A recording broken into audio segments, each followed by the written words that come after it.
how special it was to have the legend Martina Navratilova come by the Sports Business Journal office on Friday in Charlotte. She was in town to announce her investment in the USL's ascent. We had a great time talking sports business, talking tennis, talking life. She was just fantastic.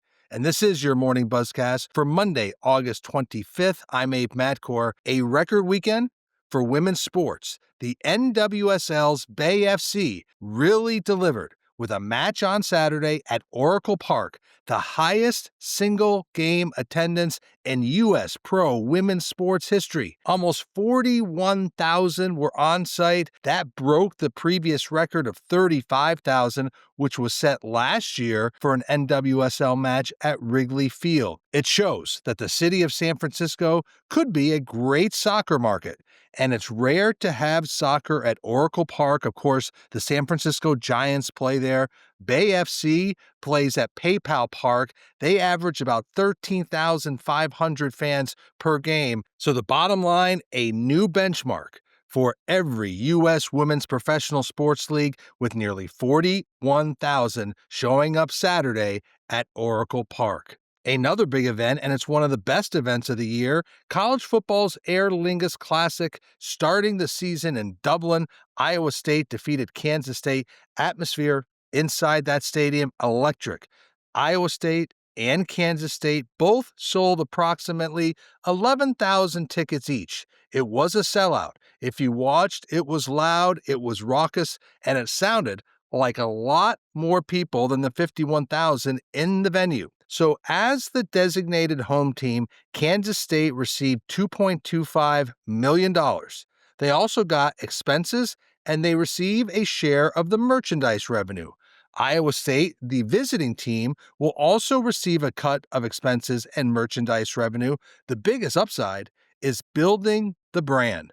Both schools saw the Dublin trip as an opportunity to expand their brands overseas and gain fans, and this was certainly a revenue opportunity, but a great event. It is on my bucket list. You know, one of the best stories in baseball over the past few years may have been overlooked, maybe underrated. Can you guess what it is?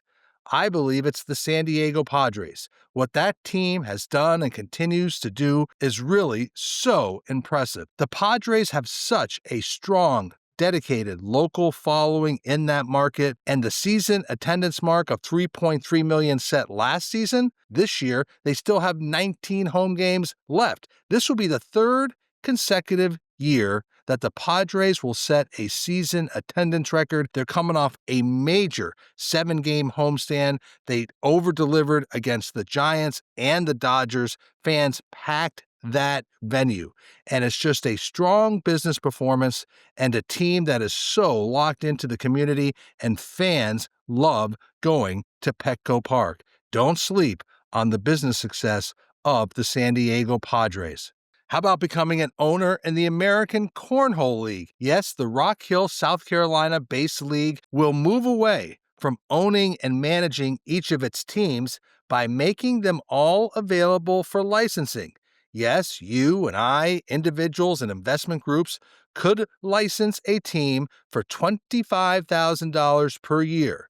So team owners will be able to manage their roster and operations. They'll control branding and marketing and sell sponsorships for their team and their players. There's also revenue sharing, as each team will receive a cut of overall licensing and sponsorship generated by the league. So the American Cornhole League is vetting and licensing the transactions themselves. So if you're interested, reach out to them. What they have become under founder and commissioner Stacy Moore, who started the league in 2015, is really quite impressive. You've seen the series, of course, on ESPN, CBS.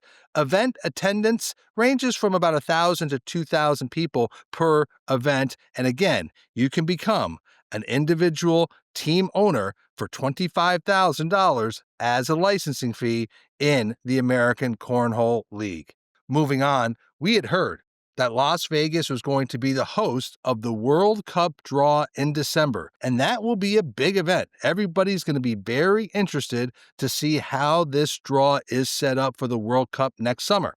Well, President Trump wants to be part of this. So now the FIFA World Cup draw will not take place in Las Vegas. It will take place at the Kennedy Center in Washington, D.C. on December 5th. So this announcement hit late on Friday. It was a surprise. It was expected to be in Las Vegas. That is where it was held the last time the U.S. hosted the World Cup in 1994. The city of Las Vegas thought they had the event. They were opening up rooms and space. There was also going to be a pretty big conference around the sport of soccer that was connected to releasing the World Cup draw. But Trump wants to make sure he's certainly in the mix of all things World Cup. And we know he's been very involved with FIFA. He was very involved in the Club World Cup. FIFA has opened an office at a Trump facility in New York City. So there's a lot of connection there. And so that connection shows up again as Trump makes the move with Gianni Infantino to host the FIFA World Cup draw December 5th in Washington. Could we see an upcoming film about Kobe Bryant? Perhaps. Variety reported over the weekend that Warner Brothers Pictures has acquired a script based on the story of Kobe Bryant joining the Lakers. Remember, he was drafted by the Hornets with the 13th pick in the 96 NBA draft and then traded to the Lakers for Vlade Divac. There's a lot of uncertainty about this. This is certainly in the early stages, but Variety called the script a connection of Moneyball meets Air. So no other details were really available as it's early, but we could be seeing a movie on the drafting of Kobe Bryant. And finally, this is something I did not want to talk about on the Buzzcast, but I knew this time was coming. Smith Entertainment Group's Chief Communications Officer, Carolyn Klein, who showed such strength, passed away late last week, 10 months after publicly revealing that she had been diagnosed with stage 4 terminal cancer. She was a 2024 SBJ 40 under 40 honoree. She just turned 40 in May. She is survived by her husband, Mike, who she married last August. Now, Carolyn Klein reflected on her life and philosophy in a very powerful essay posted by her family after her passing. It was posted on LinkedIn, and it was called "Remember Me for the Way I Lived." Now, Carolyn Klein worked so closely with Ryan Smith and Ryan Smith's wife, Ashley, in all of their sports efforts. The Jazz and the Mammoth. She made a tremendous impact during her 3 years with the organization. Again, around the NBA, around NHL expansion, also around the mixed-use development in Salt Lake City. Ryan Smith reflected on Carolyn Klein, calling working with her the highlight of his career. I was fortunate to get to know her, marveled at her strength and outlook. Now, Carolyn Klein is experiencing her next great adventure. So the 4 takeaways from today's Buzzcast are: 1, one of the best stories in business of MLB is in San Diego. Fans have unreal dedication to the Padres and Petco Park. While attendance is always such a challenge, the Padres continue to set records year over year. Number 2, you want to control a sports team? Well, for the price of $25,000, you could lead a team in the American Cornhole League. You can become a licensed team owner, fully manage the roster, operations, and control revenue streams. 3, you will see more and more sports look to host big events in unique markets, like college football has done so successfully with its Aer Lingus Classic in Dublin. And finally, not a political statement at all, but you will see President Trump more and more involved with big sports events, either with the World Cup or LA 28 Olympics.